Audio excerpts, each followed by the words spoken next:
Hello, so we continue our way through calculus, James Stewart's 6th edition. And the previous video, 7.2a, was on basically an introduction to the exponential function, which is a to the x. In this video, we want to talk about the natural exponential function, which is e to the x, where e is the so-called natural number. And it's an irrational number. It goes on forever, won't stop talking. It's just irrational. It's like pi, 2.718281828, and so on, 459, it doesn't do 1828 forever. Then it wouldn't be irrational. It would be rational. But it is irrational, so it goes on forever and ever and ever. E seems to be one of God's numbers. So, I have 10 fingers, so I use, base 10. But God seems to use pi and e. I'm not saying God's irrational, but he seems to like irrational numbers, and e is one of God's favorite numbers, it would seem. It's also one of Leonhard Euler's favorite numbers as well in the 1700s. But anyway, that's not important right now. So E, I've always found it hard to kind of get my head around E. It's important in population growth equations and things like that, bacteria growth, you're going to use some E and that sort of thing.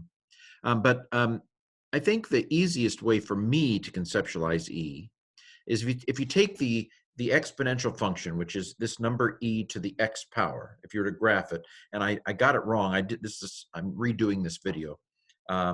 So I'm trying to think of how E looks from the mirror image. I think it's going to be like that from your perspective of the recording. But look it up in the book to make sure I've got it right. So I think it's going to be like that from the standpoint of the way this is recorded. And the y equals 0 is a horizontal asymptote. Okay, so it's never negative, and it never gets to 0. So the interesting thing about e to the x, the function f of x equals e to the x, is that its derivative is equal to itself. So the derivative of e to the x is e to the x. And by the fundamental, well, let's go ahead and put it up there. So the derivative of e to the x is e to the x, which is fascinating, right? So this is the function whose derivative is equal to itself. Now, let me say that this is for simple x's. On the next slide, I'm going to talk about where it's not just x, but it's something else like tangent of x. So it gets a little bit more complicated. But basically, the derivative of the exponential, natural exponential function is equal to itself. And by the fundamental theorem of calculus, therefore, the integral of this function is going to equal e to the x as well, plus a constant if you're doing the indefinite integral. So this is kind of this is where I've put my stake in to understand this natural exponential function. What is e? E is the number who, when raised to a certain power as a function, its derivative and integral are itself. Okay, that's something like, so you can memorize that whether you understand anything about e at all. Now, like I said, things get a little bit more complicated when you have something more than just x in the exponent. So this makes sense, right? That the derivative of e to the u with regard to x is going to be e to the u. Sorry, sometimes PowerPoint messes things up from saving and so forth. There we go, e to the u, du dx. You thought we were talking about the European Union for a second there, didn't you? So if this is the case, then let's say that we have a function e to the sine of x. See, this is not just e to the x; it's e to the sine of x. And so we're gonna put it in this little meat grinder here. Of course, the initial derivative of e to the u is going to be e to the u. So our first, e to the sine of x is going to be the first thing we see there, right? E to the u is e to the u. But here's where it gets more complicated. We've got to do the derivative of sine of x, which of course the derivative of the sine of x is the cosine of x. Okay, so this is the solution to this. Yes, it is going to be e to the sine of x, but then we have to take the derivative of the exponent, and that's the cosine of x. So that's the solution of that. So it gets a little bit more complicated when we don't have a straightforward e to the x. It's e to the tangent of x is the one he does his solution, his example. And so the derivative of e to the tangent of x is e to the tangent of x, and then the derivative of tangent of x, which happens to be the secant squared x, I believe.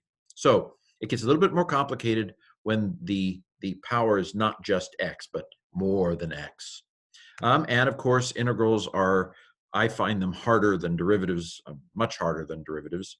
This is, by the way, the chain rule. So use the chain rule when the exponent's a little more complicated. We use substitution when the integral is a little bit more complicated. So I'm using his example because he created it to be fairly straightforward. It's complicated, but it's fairly straightforward. So in this case, let's call u e to the u. So let's call u x cubed, e to the u. Now, what would be du then? Well, the derivative of x cubed is 3x squared. And that, so du dx is 3x squared, or du is 3x squared dx. Bring the dx over here. Okay, so now he created to be kind of nice to substitute, right? Because we got x squared, dx, dx. So I can just plug that in, and I've got the integral of e to the u du, right? That's what I've got, except I've got to get rid of this 3. So I'm going to do 1/3 du, and that gets rid of the 3. And then I've converted this into this, right? Now this is easy because eu du is going to be 1/3 a constant, so it comes out 1/3, and I'm left with eu plus a constant. Great. Now all I have to do is substitute back in the x cubed, and ta-da! And there we've got the solution to this more complicated integral. Using substitution for integrals, or using the chain rule for derivatives of the natural exponential function, we can do it. You can do it. It gets a little complicated sometimes, but isn't it fun when you get it right? Okay, so the limits of the natural function. So I think if I'm doing it right, I got it wrong on the last time I did this video, but I'm trying to do the mirror image. So look in the book. I should have done a picture of the natural of it so you can see it. But I think I'm doing it right for your mirror image.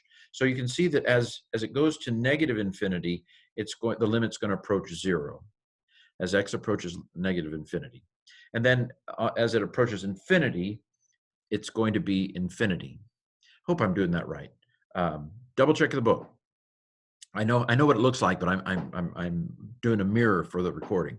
So again, if you see the previous video I did introducing exponential functions, it talks about limits in that, and this fits very well with what we had in that previous video. Okay, so the section that I'm doing the video on begins with a somewhat more complicated introduction. How do we arrive at what E is? And there's more than one way to arrive at what E is, but let's give it a shot. So the derivative of an exponential function, what does it look like?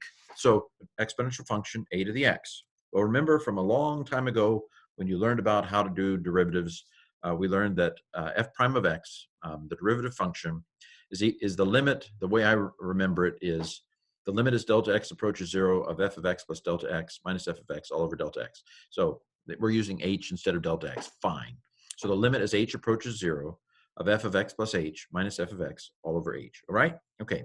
Now look at James Stewart's book, and he's gonna do this for a of x, and this is what you end up. That if you plug a of x in, to this machine, it comes out that the derivative of a exponential function is going to be that exponential function times the limit of this. This is how it's going to end up.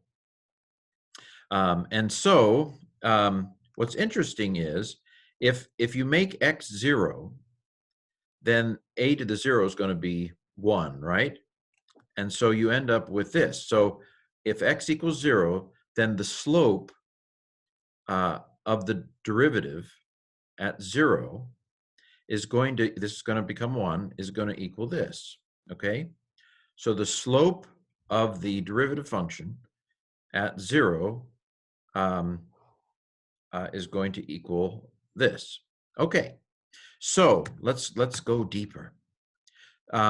So basically, if if this here is f prime of 0, then I can substitute f prime of 0 for this, and I'm left with a to the x f prime of 0. So we have basically that the derivative of an exponential function, the derivative of an exponential function is going to equal that exponential function times the value of that derivative at 0, where x equals 0, okay? That follows by the substituting of things in. So what this tells me is that the derivative of an exponential function is directly proportional to the function itself, because this is a constant, right? This is just going to be a constant.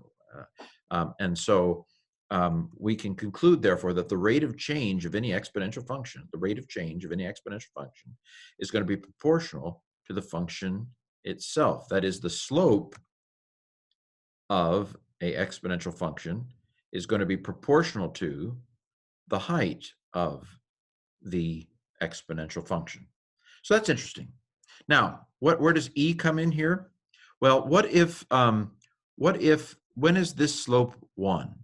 And when this slope is when the value of the slope is 1, then the slope function equals the exponential function. And remember, that's something we found out about e, right? That the derivative of e equals the derivative of e to the x equals e to the x. And so that happens when this equals 1. And so the book tries this where this equals 2, and the book tries where this equals 3. But where does this equal 1 so that the slope function equals the exponential function? Well, we've already said it's when e to the x is where that's the case. And so e is the number such that the limit, so that this equals 1. Okay? Remember, what is f prime of at 0? F prime at 0 is way back here. Wait, where was it? Wait, no, I'm sorry, I'm going back too far. Blah, blah, blah, blah. Sorry, I'm wasting your time. Okay, so basically, where does this equal 1? Well, it's e to the h minus 1. So this equals 1, where e is the number that is the base here.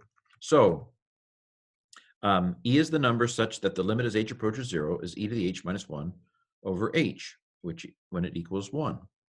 So there are other ways to define e. I'm not sure that this is the easiest way to define e. There's another way that's more standard.